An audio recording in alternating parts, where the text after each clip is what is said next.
ನಮಸ್ಕಾರ ಎಲ್ರಿಗೂ, welcome to KPSC times. So ತುಂಬ ದಿನ ಆಗಿತ್ತು, ಸಾರಿ ತುಂಬ ಡಿಲೇ ಆದಮೇಲೆ ಇವಾಗ ಕರೆಂಟ್ ಅಫೇರ್ ಸೀರೀಸ್ ಮತ್ತೆ ತಂದಿರೋದಕ್ಕೆ. ಸೊ ಇನ್ಮೇಲೆ ಕಂಟಿನ್ಯೂಸ್ ಆಗಿ ಕಂಪ್ಲೀಟ್ ಮಾಡ್ಕೊತಾ ಹೋಗೋಣ. ಜೊತೆಗೆ ಇವತ್ತು one liner most important current ಅಫೇರ್ಸ್ನ ಡಿಸ್ಕಸ್ ಮಾಡ್ಕೊಳೋಣ. ಫಸ್ಟ್ ಒಂದು ಬಂದ್ಬಿಟ್ಟು Har Ghar Dastak campaign. So Har Ghar Dastak campaign ಇದನ್ನು ವ್ಯಾಕ್ಸಿನೇಷನ್ ಕ್ಯಾಂಪೇನ್ ಆಗಿ ಲಾಂಚ್ ಮಾಡಿದೆ ಇವಾಗ ರೀಸೆಂಟಾಗಿ ಗೌರ್ಮೆಂಟ್ ಆಫ್ ಇಂಡಿಯಾ. ಯಾವುದಿದು ಅಂತಂದರೆ ಹರ್ ಘರ್ ದಸ್ತಕ್ ಕ್ಯಾಂಪೇನ್ ಅಂತ.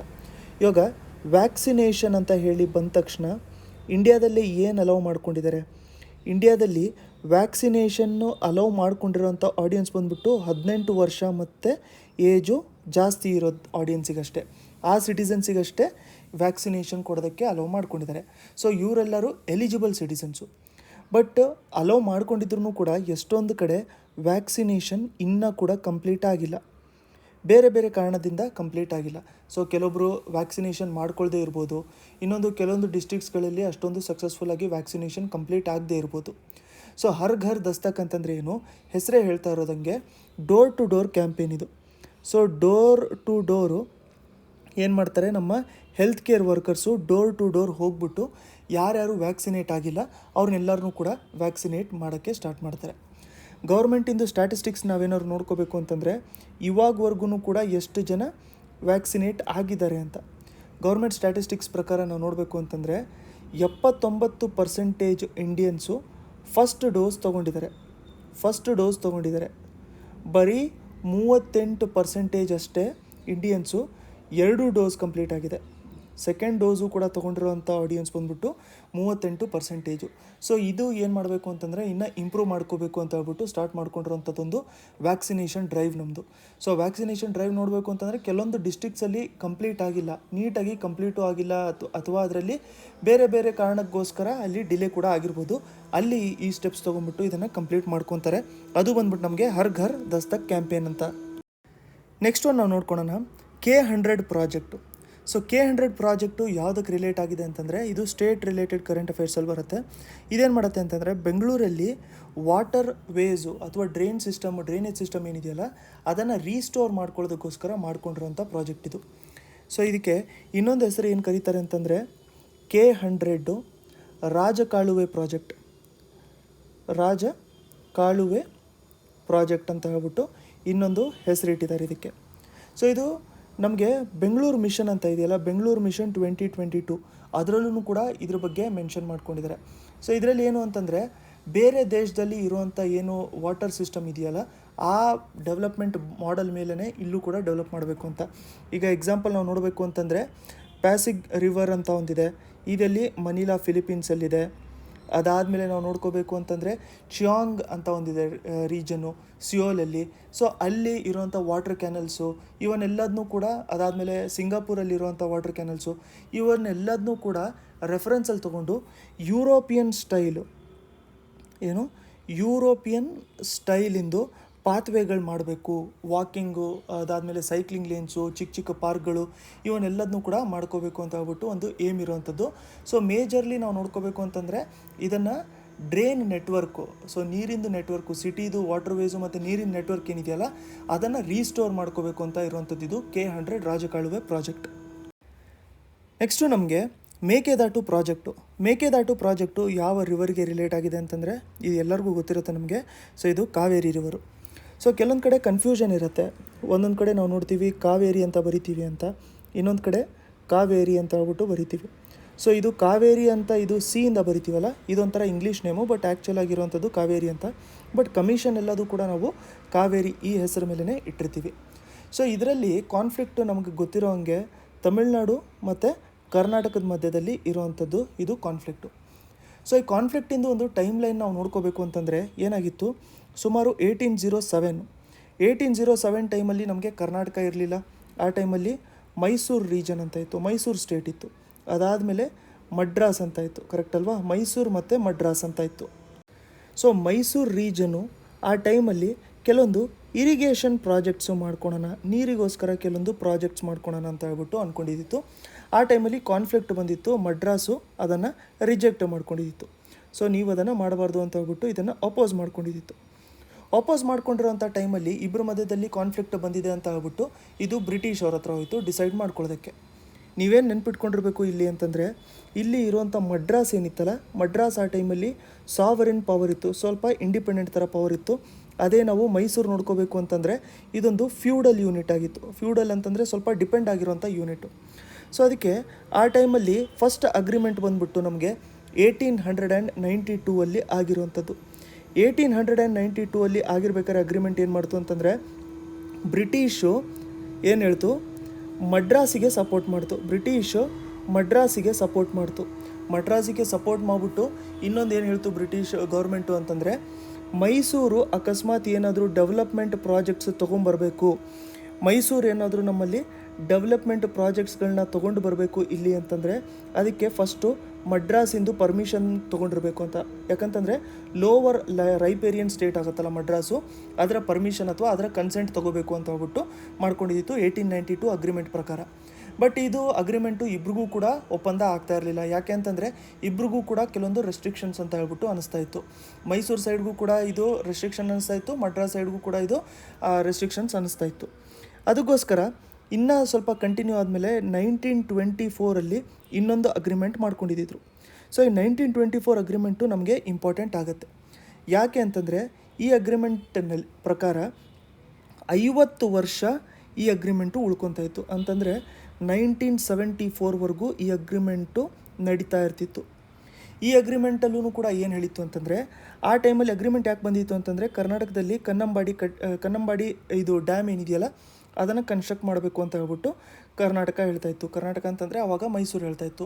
ಅದೇ ಥರ ಅದೇ ಟೈಮಲ್ಲಿ ಮಡ್ರಾಸು ಕೂಡ ನಾವು ಕೂಡ ಡ್ಯಾಮ್ ಕನ್ಸ್ಟ್ರಕ್ಷನ್ ಮಾಡ್ತೀವಿ ಅಂತ ಹೇಳ್ಬಿಟ್ಟು ಅವರು ಕೂಡ ಹೇಳಿದ್ರು. ಸೊ ಅದಕ್ಕೆ ಕಾನ್ಫ್ಲಿಕ್ಟ್ ಆಗಿರೋದ್ರಿಂದ ಒಂದು ಅಗ್ರಿಮೆಂಟ್ ತೊಗೊಂಬಂದರು. ಅದು 1924 ಮಾಡಿರೋಂಥ ಅಗ್ರಿಮೆಂಟು. ಸೊ ಅಗ್ರಿಮೆಂಟನ್ನು ಯಾರು ಲೀಡ್ ಮಾಡ್ಕೊತಾ ಇದ್ರು, ಹೆಡ್ ಯಾರು ಮಾಡಿದರು ಅಂತಂದರೆ ಸರ್ ಹೆನ್ರಿ ಗ್ರಿಫಿನ್ ಅಂತ. ಸರ್ ಹೆನ್ರಿ ಗ್ರಿಫಿನ್ ಅದನ್ನು ಲೀಡ್ ಮಾಡ್ಕೊಂಡಿದ್ದರು. ಅದು ಅಗ್ರಿಮೆಂಟ್ನ ಫಾರ್ಮುಲೇಟ್ ಮಾಡ್ಕೊಂಡಿದ್ದರು. ಸೈನ್ ಮಾಡ್ಕೊಂಡಿದ್ದು ಯಾವಾಗ ಅಗ್ರಿಮೆಂಟು ಅಂತಂದರೆ ಫೆಬ್ರವರಿ 18, 1924 ಇದನ್ನು ಸೈನ್ ಮಾಡ್ಕೊಂಡಿದ್ದರು. ಇದ್ರ ಪ್ರಕಾರ ಏನಾಗಿತ್ತು ಅಗ್ರಿಮೆಂಟ್ ಪ್ರಕಾರ ಅಂತಂದರೆ, ತಮಿಳ್ನಾಡು ಮತ್ತು ಪುದುಚೇರಿಗೆ 75% ಅಷ್ಟು ಕಾವೇರಿ ಸಿಗುತ್ತೆ. ಅದಾದಮೇಲೆ ಮೈಸೂರು ಸ್ಟೇಟ್ ಅಥವಾ ಇವಾಗಿರುವಂಥ ಕರ್ನಾಟಕ, ಮೈಸೂರು ಅಂತಲೇ ಮೆನ್ಷನ್ ಮಾಡ್ಕೊಂಡಿರಿ, ಮೈಸೂರು ಸ್ಟೇಟಿಗೆ 23% ಸಿಗುತ್ತೆ. ನೆಕ್ಸ್ಟು ಬಂದ್ಬಿಟ್ಟು ಉಳಿದಿರುವಂಥದ್ದು ಯಾವುದು, ಕೇರಳಗೆ ಉಳಿದಿರುವಂಥದ್ದು ಸಿಗುತ್ತೆ ಅಂತ. ಸೊ ಇದು 74ವರೆಗೂ ಅಷ್ಟೇ ಇದು ಲಾಗೂ ಆಗ್ತಾಯಿತ್ತು. ಅದಾದಮೇಲೆ ಇದು ನಡೀತಾ ಇರಲಿಲ್ಲ.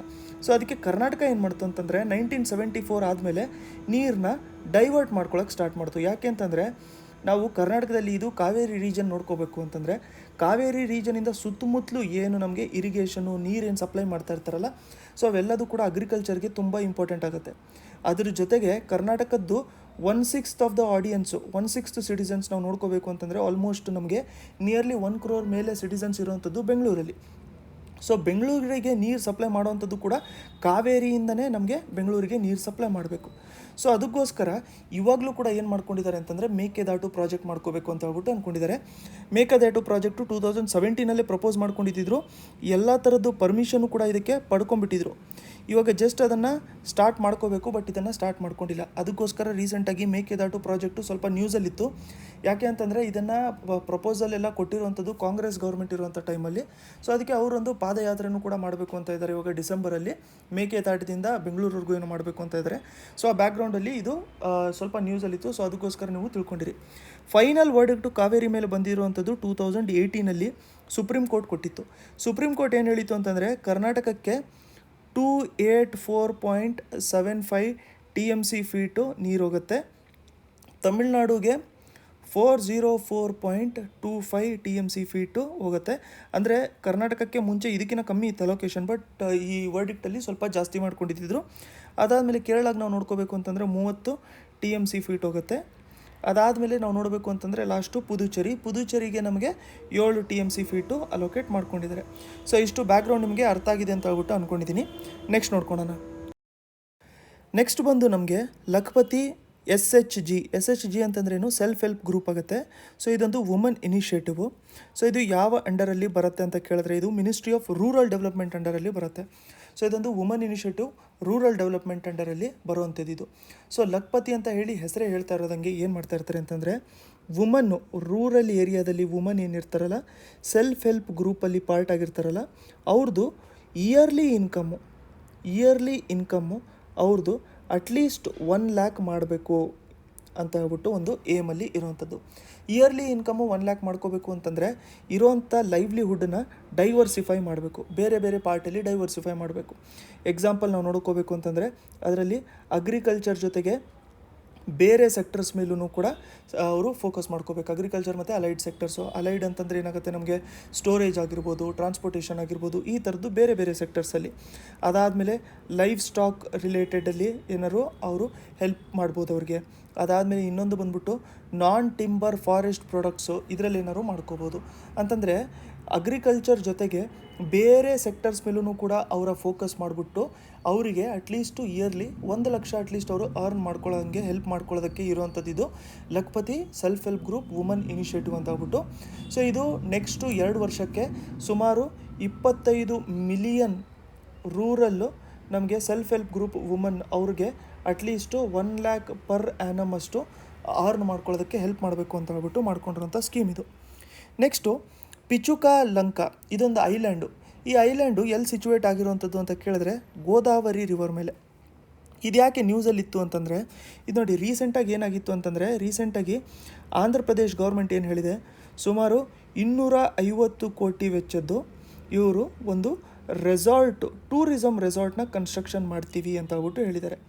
ಇದು ಟೂರಿಸಮ್ ರೆಸಾರ್ಟ್ ಎಲ್ಲಿ ಕನ್ಸ್ಟ್ರಕ್ಷನ್ ಮಾಡ್ತಾರೆ ಅಂತಂದರೆ ಇದೇ ಪಿಚುಕಾ ಐಲ್ಯಾಂಡಲ್ಲಿ ಈಸ್ಟ್ ಪಾರ್ಟಲ್ಲಿ, ಗೋದಾವರಿ ಅಂತಂದರೆ ಈಸ್ಟ್ ಗೋದಾವರಿ ಪಾರ್ಟಲ್ಲಿ ಬರುವಂಥ ಐಲ್ಯಾಂಡ್ ಇದು. ಸೊ ಅದಕ್ಕೋಸ್ಕರ ಇದು ಸ್ವಲ್ಪ ನ್ಯೂಸಲ್ಲಿತ್ತು, ಒಂದು ಸರಿ ನೋಡ್ಕೊಂಡಿರಿ. ಟೂರಿಸಮ್ ರಿಲೇಟೆಡ್ ಐಲ್ಯಾಂಡ್ ಕನ್ಸ್ಟ್ರಕ್ಷನ್ ಮಾಡ್ತಾರಂತೆ. ನೆಕ್ಸ್ಟು ನಾವು ನೋಡಬೇಕು ಅಂತಂದರೆ building climate resilience in Asia Pacific region. ಈ ರಿಪೋರ್ಟ್ನ ರಿಲೀಸ್ ಯಾರು ಮಾಡ್ತಾ ಇರೋದು ಅಂತಂದರೆ, ಈ ರಿಪೋರ್ಟ್ನ international fund for agricultural development ಇದನ್ನು ರಿಲೀಸ್ ಮಾಡಿರೋಂಥದ್ದು. Next who has been elected to international court of justice, ICJ international court of justice ಗೊತ್ತಿದೆಯಲ್ಲ ನಿಮಗೆ. ಇದಕ್ಕೆ ಯಾರನ್ನ ಎಲೆಕ್ಟ್ ಮಾಡಿದ್ದಾರೆ ರೀಸೆಂಟಾಗಿ ಅಂತಂದರೆ ಆಸ್ಟ್ರೇಲಿಯನ್ ಜಡ್ಜು, ಅವ್ರ ಹೆಸರು ಬಂದ್ಬಿಟ್ಟು ಹಿಲರಿ ಚಾರ್ಲ್ಸ್ವರ್ತ್ ಅಂತ ಅವ್ರಿಗೆ ಅಪಾಯಿಂಟ್ ಮಾಡಿದ್ದಾರೆ. ಈಗ ಇದು ಯಾಕೆ ನ್ಯೂಸಲ್ಲಿತ್ತು ಅಂತ ಹೇಳ್ಬಿಟ್ಟು ನಾವು ನೋಡ್ಕೊಳ್ಳೋಣ. ಹಿಲರಿ ಚಾರ್ಲ್ಸ್ವರ್ತ್ಗಿನ ಮುಂಚೆ ಒಬ್ಬರು ಜಡ್ಜ್ ಇದ್ದರು. ಆ ಜಡ್ಜ್ ಯಾರು ಅಂತಂದರೆ, ಆ ಜಡ್ಜಿನ ಹೆಸರು ಬಂದ್ಬಿಟ್ಟು ನಮಗೆ ಜೇಮ್ಸ್ ಅಂತ ಇತ್ತು. ಜೇಮ್ಸ್ ಕ್ರಾಫೋರ್ಡ್ ಅಂತ ಇತ್ತು. ಸೊ ಜೇಮ್ಸ್ ಕ್ರಾಫೋರ್ಡ್ ಅವರು ಮೇಯಲ್ಲಿ ತೀರ್ಕೊಂಡ್ರು. ಬಟ್ ಅವ್ರದ್ದು ಟರ್ಮ್ ಇನ್ನೂ ಎಂಡ್ ಆಗಿರಲಿಲ್ಲ, ಇನ್ನೂ 2 ವರ್ಷ ಇತ್ತು. 2014ಇಂದನೂ ಕೂಡ ಇದ್ರವರು. ಸೊ ಇವಾಗ ಇನ್ನೂ 2 ವರ್ಷವೂ ಕೂಡ ಅವರ ಟರ್ಮು ಇರ್ತಾಯಿತ್ತು. ಸೊ ಅವಾಗಿಂದನೂ ಕೂಡ ವೇಕೆನ್ಸಿ ಇತ್ತಲ್ಲ. ಸೊ ವೇಕೆನ್ಸಿ ಇರೋದ್ರಿಂದ ರೀಸೆಂಟಾಗಿ ಇವ್ರನ್ನ ಎಲೆಕ್ಟು ಮಾಡ್ಕೊಂಡಿದ್ದಾರೆ ಅಲ್ಲಿ. ಸೊ ಇವರು ಎಲೆಕ್ಷನಲ್ಲಿ ಇವ್ರಿಗೆ ಅಗೇನ್ಸ್ಟ್ ಆಗಿದ್ದು ಲೀನೋಸ್ ಅಲೆಕ್ಸಾಂಡ್ರಾ ಅಂತ, ಅವರು ಗ್ರೀಸ್ ಅವರಿದ್ದರು. ಬಟ್ ಇವರಿಗೆ ಮೆಜಾರಿಟಿ ಸಿಕ್ಕಿರೋದ್ರಿಂದ ಇವರು ವಿನ್ ಆಗಿದ್ದಾರೆ. ಸೊ ಇವರು ಉಳಿದಿರೋಂಥ 2 ವರ್ಷ ಜೇಮ್ಸ್ ಅವ್ರದ್ದು ಏನಿತ್ತಲ್ಲ ಅದನ್ನು ಇವರು ಸರ್ವ್ ಮಾಡ್ಕೊತಾ ಇರ್ತಾರೆ. ಇಂಟರ್ನ್ಯಾಷನಲ್ ಕೋರ್ಟ್ ಆಫ್ ಜಸ್ಟಿಸಿಂದು ಅಥವಾ ಇಂಟರ್ನ್ಯಾಷನಲ್ ಕೋರ್ಟ್ ಆಫ್ ಜಸ್ಟಿಸ್ ಇರುವಂಥದ್ದು ಎಲ್ಲಿ ಅಂತ ನಿಮ್ಗೆ ಏನಾದರೂ ಗೊತ್ತಿದ್ದರೆ ಕಮೆಂಟ್ ಸೆಕ್ಷನಲ್ಲಿ ಆನ್ಸರ್ನ ಕಮೆಂಟ್ ಮಾಡ್ಕೊಂಡಿರಿ, ಇಂಪಾರ್ಟೆಂಟ್ ಆಗಿರುತ್ತದೆ ನಮಗೆ. ನೆಕ್ಸ್ಟ್ ಒಂದು ನೋಡ್ಕೊಳ್ಳೋಣ. ತಾರಕ್ ಸಿನ್ಹಾ ರೀಸೆಂಟಾಗಿ ತೀರ್ಕೊಂಡಿದ್ರು. ಅವರು ಯಾವ ಫೀಲ್ಡಿಗೆ ಬಿಲಾಂಗ್ ಮಾಡ್ತಾಯಿದ್ರು ಅಂತ ಕೇಳಿದ್ರೆ ಅದಕ್ಕೆ ಆನ್ಸರ್ ಬಂದ್ಬಿಟ್ಟು cricket, so sports field. Next ಯಾವ ಇಂಡಿಯನ್ ಸ್ಟೇಟಿಗೆ ಫುಡ್ ಆ್ಯಂಡ್ ಅಗ್ರಿಕಲ್ಚರಲ್ ಆರ್ಗನೈಸೇಷನಿಂದು ಕಾನ್ಫರೆನ್ಸಿಗೆ ಇನ್ವೈಟ್ ಮಾಡ್ಕೊಂಡಿದ್ದಾರೆ ಅಂತ ಕೇಳಿದ್ರೆ ಆನ್ಸರು ತೆಲಂಗಾಣ. ಜನಸೇವಕ್ ಮತ್ತು ಜನಸ್ಪಂದನ ಸ್ಕೀಮು ಕರ್ನಾಟಕದಲ್ಲಿ ಲಾಂಚ್ ಮಾಡಿರುವಂಥದ್ದು ರೀಸೆಂಟಾಗಿ. ಗ್ಲೋಬಲ್ ಮೀಥೇನ್ ಪ್ಲೆಡ್ಜು, ಈ ಗ್ಲೋಬಲ್ ಮೀಥೇನ್ ಪ್ಲೆಡ್ಜು ಮೀಥೇನಿಂದು ಡೆನ್ಸಿಟಿ ನಮ್ಮಲ್ಲಿ ಕಮ್ಮಿ ಮಾಡ್ಕೋಬೇಕು ಅಂತ ಹೇಳ್ಬಿಟ್ಟು ನೋಡ್ಕೊಂಡಿರೋವಂಥದ್ದು. ಇದನ್ನು US ಮತ್ತು ಯುರೋಪಿಯನ್ ಯೂನಿಯನ್ ಸ್ಟಾರ್ಟ್ ಮಾಡ್ಕೊಂಡಿರೋಂಥದ್ದೊಂದು ಇನಿಷಿಯೇಟಿವ್ ಇದು. ಇವಾಗ ರೀಸೆಂಟಾಗಿ ನಡೆದಿತ್ತಲ್ಲ ನಮಗೆ COP 26 ನಡೆದಿದ್ದು ರೀಸೆಂಟಾಗಿ, ಕಾನ್ಫರೆನ್ಸ್ ಆಫ್ ಪಾರ್ಟೀಸ್ 26. ಇದೆಲ್ಲಿ ನಡೆದಿತ್ತು ಅಂತಂದರೆ ಗ್ಲಾಸ್ಗೋವಲ್ಲಿ ನಡೆದಿತ್ತು. ಇದು ರಿಲೇಟೆಡ್ ನೋಟ್ಸ್ ಎಲ್ಲದೂ ಕೂಡ ನಾವು ನಮ್ಮ ಗ್ರೂಪಲ್ಲಿ ಪ್ರೊವೈಡ್ ಮಾಡ್ಕೊಂಡಿದ್ವಿ. ನೀವೇನಾದ್ರು ನಮ್ಮ ಗ್ರೂಪಲ್ಲಿ ಜಾಯಿನ್ ಆಗಿಲ್ಲ ಅಂತಂದರೆ ಒಂದು ಸರಿ ಜಾಯಿನ್ ಆಗಿರಿ. ವೀಡಿಯೋಸ್ ಮಾಡ್ತಾ ಇರಲಿಲ್ಲ, ಬಟ್ ನಾವು ಕರೆಂಟ್ ಅಫೇರ್ಸ್ ಎಲ್ಲ ಪ್ರೊವೈಡ್ ಮಾಡ್ಕೊತಾ ಇದ್ವಿ. ವೀಡಿಯೋ ಮಾಡೋದಕ್ಕೆ ಅಷ್ಟೊಂದು ಟೈಮ್ ಆಗ್ತಾ ಇರಲಿಲ್ಲ, ಬಟ್ ಇನ್ಮೇಲೆ ಕಂಟಿನ್ಯೂಸ್ ಆಗಿ ವೀಡಿಯೋ ಹಾಕ್ತಾ ಇರೋಣ ನಾವು. Next sustainable cooling handbook for cities, ಇದನ್ನು ರಿಲೀಸ್ ಯಾರು ಮಾಡ್ಕೊಂಡಿರೋದು ಅಂತ ಕೇಳಿದ್ರೆ ಇದನ್ನು ನೋಡಿ ನಮ್ಮಲ್ಲಿ ರಿಲೀಸ್ ಮಾಡ್ಕೊಂಡಿರೋವಂಥದ್ದು. ಇದನ್ನು ಯುನೈಟೆಡ್ ನೇಷನ್ಸ್ ಎನ್ವೈರ್ಮೆಂಟ್ ಪ್ರೋಗ್ರಾಮ್ ಇದನ್ನು ರಿಲೀಸ್ ಮಾಡ್ಕೊಂಡಿದೆ. ಸೊ ವಿಡಿಯೋ ಇಷ್ಟ ಆಗಿದ್ದರೆ ಲೈಕ್ ಮಾಡ್ಕೊಂಡಿರಿ. ನಮ್ಮ ವಾಟ್ಸಪ್ ಗ್ರೂಪ್ ಜಾಯ್ನ್ ಆಗಬೇಕು ಅಂತಂದರೆ ಈ ನಂಬರಿಗೆ ನೀವು ಕಾಂಟ್ಯಾಕ್ಟ್ ಮಾಡ್ಕೊಂಡಿರ್ಬೋದು. ಲೈಕ್ ಮಾಡೋದನ್ನ ಮರೆಯೋಕೆ ಹೋಗ್ಬೇಡಿ. ಹೊಸಬರಾಗಿದ್ದರೆ ಚಾನಲ್ನ ಸಬ್ಸ್ಕ್ರೈಬು ಕೂಡ ಮಾಡ್ಕೊಂಡಿರಿ. ನೆಕ್ಸ್ಟ್ ವೀಡಿಯೋಲಿ ಮತ್ತೆ ಸಿಗೋಣ.